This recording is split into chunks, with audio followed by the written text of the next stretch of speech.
Assalamualaikum warahmatullahi wabarakatuh. Di sini saya Yuni Suprihatin bersama rekan saya Yulianti akan membahas tentang dampak pandemi COVID-19 terhadap tenaga kerja di Indonesia.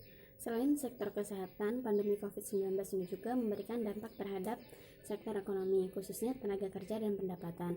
Menurut data Kementerian Ketenagakerjaan per 20 April 2020, mencatat sebanyak 2.084.593 pekerja dari 1.116.370 perusahaan dirumahkan atau bahkan dilakukan pemutusan hubungan kerja atau PHK. Hal ini terjadi karena perusahaan mengalami penurunan produksi atau bahkan berhenti untuk berproduksi. Nah, untuk mengetahui dampak pandemi COVID-19 ini terhadap ketenagakerjaan, Lembaga Ilmu Pengetahuan Indonesia dan Litbang Ketenagakerjaan dan Lembaga Demografi Fakultas Ekonomi dan Bisnis Universitas Indonesia melakukan survei online yang dilakukan selama periode 24 April sampai dengan 2 Mei 2020 dengan jumlah responden sebanyak 2.160 dari 34 provinsi yang tersebar di Indonesia. Dampak pandemi COVID-19 di Indonesia terhadap ketenagakerjaan dilihat dari beberapa sisi, yaitu sisi pekerja, sisi pengusaha, dan usaha mandiri. Dampak pandemi COVID-19 dari sisi pekerja yaitu terjadinya penurunan pendapatan sebagai akibat dari terganggunya kegiatan usaha di sebagian besar sektor. Sebanyak 15,6% pekerja mengalami PHK dan sebanyak 40% pekerja mengalami penurunan pendapatan. Di antaranya 7% buruh mengalami penurunan pendapatan sampai dengan 50%. Dari sisi pengusaha, pandemi COVID-19 ini menyebabkan terhentinya kegiatan usaha. Dari hasil survei mencatat sebanyak 39,4% terhenti usahanya dan sebanyak 57,1% mengalami penurunan produksi dan hanya sebanyak 3,5% yang tidak terdampak oleh pandemi COVID-19. Kemampuan bertahan dalam dunia usaha juga memiliki keterbatasan.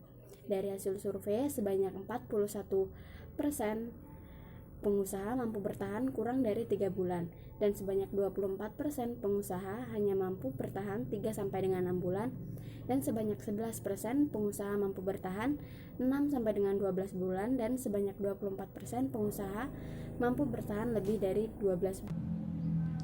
Baiklah, di sini saya akan melanjutkan penjelasan yang telah disampaikan teman saya tadi terkait dengan dampak COVID-19 terhadap ketenagakerjaan di Indonesia. Jadi, COVID-19 juga berdampak pada usaha mandiri yang membuat usahanya terhenti dan sebagian mengalami penurunan kegiatan produksi. Sebanyak 40% usaha mandiri terhenti kegiatan produksinya dan 52% mengalami penurunan kegiatan produksi. Selain itu, COVID-19 juga berdampak pada pekerja bebas sektor pertanian dan non-pertanian atau pekerja serabutan yang bekerja apabila ada permintaan pekerja. Hasil survei menunjukkan sebanyak 55% pekerja bebas sektor pertanian dan non-pertanian tidak ada pekerjaan dan sebanyak 38% mengalami pengurangan order. Dan jika kita lihat dari segi pendapatan, sebanyak 58% pekerja bebas tidak ada pekerjaan dan sebanyak 28% mengalami pengurangan pendapatan di masa pandemi COVID-19 ini hingga 30%. Dari hasil survei tersebut, dapat diprediksi bahwa 10 juta pengusaha mandiri akan berhenti bekerja dan 10 juta lainnya akan mengalami penurunan pendapatan. Dan sebanyak 15 juta pekerja bebas akan menganggur. Oleh karena itu, diperkirakan 2 atau 3 bulan ke depan akan terjadi peningkatan pengangguran sebanyak 25 juta yang terdiri dari 10 juta pekerja mandiri dan 15 juta dari pekerja bebas. Dan angka kemiskinan akibat adanya penurunan pendapatan dan tanpa pendapatan diperkirakan akan mencapai 17,5 juta rumah tangga dengan asumsi garis kemiskinan adalah sebesar 440.000 per kapita per bulan.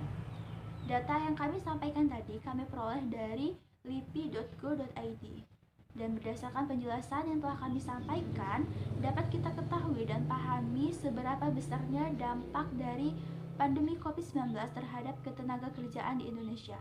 Oleh karena itu, mari kita putus rantai penyebaran COVID-19 dengan tetap menjaga pola kehidupan yang sehat dan selalu mengikuti protokol kesehatan yang telah dianjurkan oleh pemerintah. Baiklah, sekian video dari kami terkait dengan dampak COVID-19 terhadap ketenagakerjaan di Indonesia. Kami mohon maaf apabila ada salah kata dalam penyampaian dan perbuatan. Kami akhiri. Wassalamualaikum warahmatullahi wabarakatuh.